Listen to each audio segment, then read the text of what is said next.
தாய் தமிழ் உறவுகளுக்கு தாய் தமிழ் வாழ்க, தலைவர் பிரபாகரன் வாழ்க. இலக்கு ஒன்றுதான் தமிழ் இனத்தின் விடுதலை. உலகெங்கு பரவி வாழும் என் அன்பு சொந்தங்களுக்கு, தமிழ் சொந்தங்களுக்கு வணக்கம். ஈழம் எனது வலையொலி.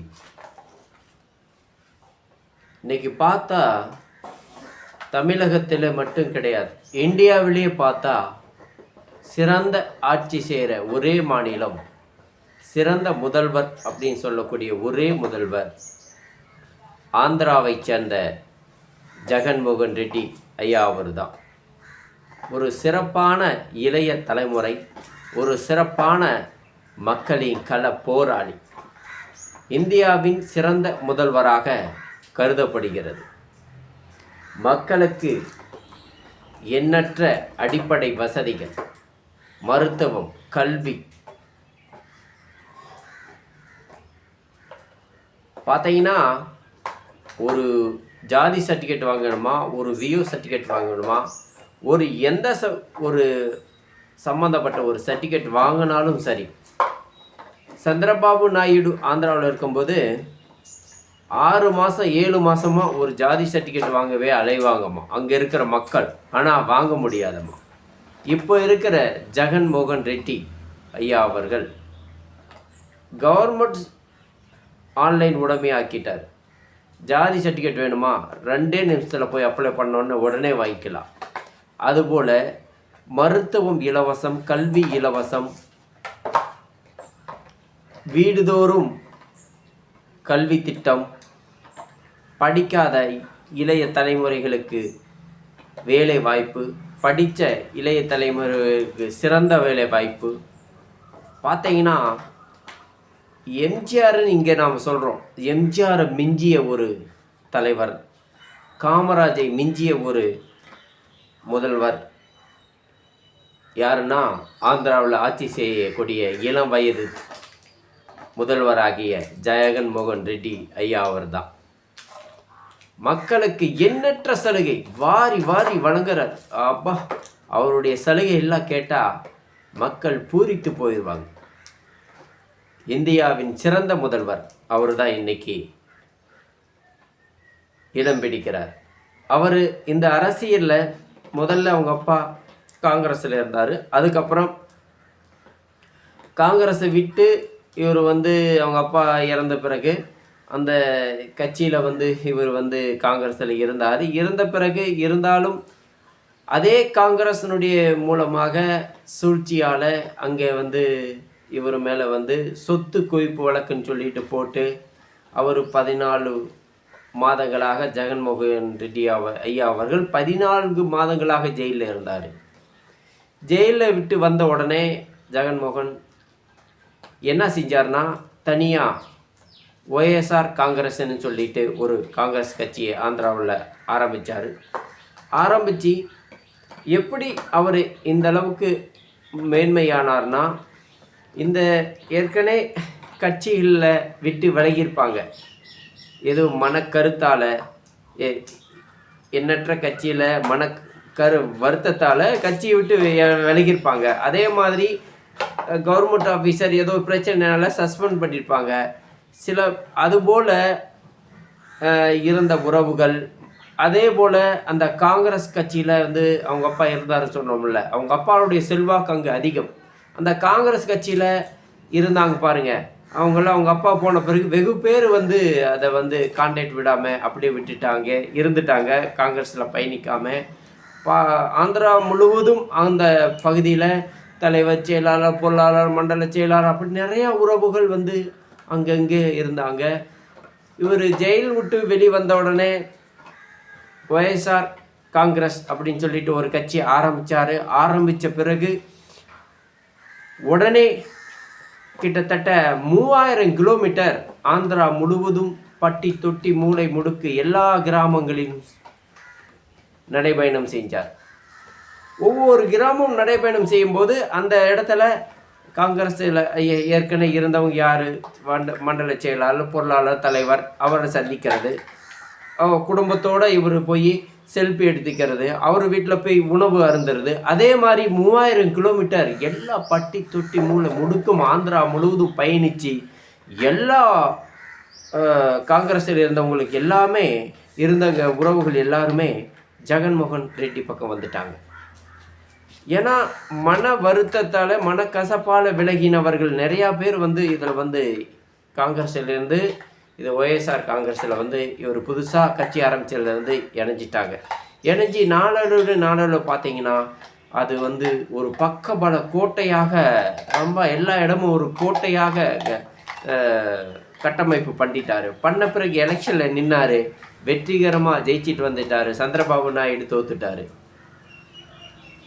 அங்கே சந்திரபாபு நாயுடைய எந்த ஒரு அரசியலும் இங்கே தமிழ்நாட்டில் எப்படி நடக்குது பாரு, அதே மாதிரி தான் அங்கே நடந்துட்டு இருந்தது. அங்கே இருக்கிற மக்கள் ஆட்சி மாற்றத்தை விரும்பவில்லை. ஆனால் சந்திரபாபு செஞ்ச களப்பணி மக்களுக்கு ஒன்றும் இல்லை. ஆனால் இங்கே எப்படி தமிழ்நாட்டில் இந்த தூங்கிட்டு நடக்கிறதோ ஆட்சி, அதே மாதிரி தான் அங்கே சந்திரபாபு நாயுடு இருக்கும்போது தூங்கிட்டு தான் நடந்தது. ஜெகன்மோகன் ரெட்டி ஐயா அவர்கள் இந்த கட்டமைப்பு வலுப்படுத்தி எல்லா இடத்திலும் பட்டி தொட்டி மூளை முடுக்கு எல்லாமே போய் மக்களை சந்தித்து அவர்களுக்கு ஒரு பார்த்தீங்கன்னா ஏதோ ஒரு கருத்து வேறுபாடுனால காங்கிரஸில் நின்றுருப்பார், அவருக்கு ஒரு எம்எல்ஏ போஸ்டிங் கொடுத்துறது.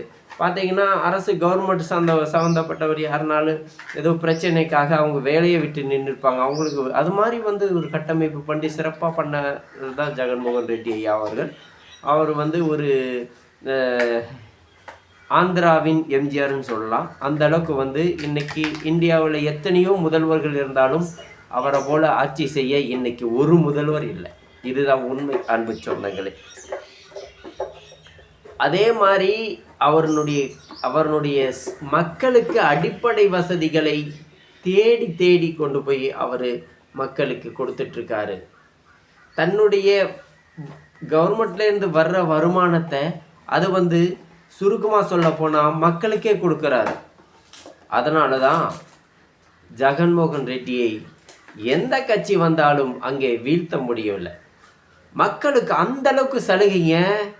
யாருமே ஐயோ எனக்கு கவர்மெண்ட் செய்யலையேன்னு ஒரு மக்கள் அங்கே சொல்ல மாட்டாங்க. நீங்கள் ஆந்திரா முழுவதும் நீங்கள் போய் கேட்டிங்கன்னா ஜெகன்மோகன் ரெட்டி தான் சிறந்த ஒரு முதல்வர், சிறந்த ஒரு அரசியல் அப்படின்னு சொல்லுவாங்க. ஏன்னா மக்களுக்கு இலவசம் என்பது அனைத்தும் போய் வீடு தேடி இல்லம் தேடி போய் சென்று விட்டது. அதனால் ஜெகன்மோகன் ரெட்டி இப்போ இந்த எலெக்ஷனில் நிற்கிறாரு. இது உறுதியாக மக்களுடைய கருத்து சிறப்பாக இருக்குது. அவர் தான் மீண்டும் அவர் தான் வருவார். இருந்தாலும் அவங்க தங்கச்சி அவங்க அம்மா இவருடன் கருத்து முரண்பாடு வைத்து காங்கிரஸில் அவங்க களத்தில் நிற்கிறாங்க.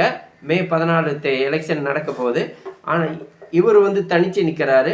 ஆனால் மக்களுடைய கருத்து எப்படின்னா அங்கே மீண்டும் ஜெகன்மோகன் ரெட்டி அப்படின்னு தான் பேசிக்கிறாங்க. அவர் தான் மீண்டும் வருவார்.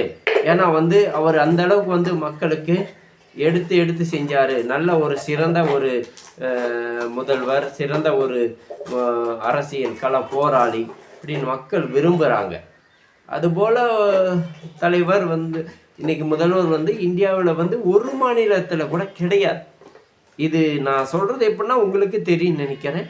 சிறந்த ஒரு முதல்வராக இளம் வயதிலே அவ்வளோ ஒரு சுறுசுறுப்போடு மன சோர்வில்லாமல் களத்தில் மக்களுக்காக உழைத்து கொண்டிருக்கிற நம்ம ஆந்திரா முதல்வர் ஐயா ஜெகன்மோகன் ரெட்டி அவர்களுடைய சிறப்பான இந்த 2024 நாடாளுமன்ற தேர்தலில் அவருடைய ஆட்சி கட்டமைப்பெல்லாம் வலுவாக இருக்குது. அவர் தான் மீண்டும் மீண்டும் மீண்டும் ஜெகன்மோகன் ரெட்டி ஆந்திராவில் சிஎம் ஆவார். இதில் எந்த விதமான மாற்றம் இல்லை.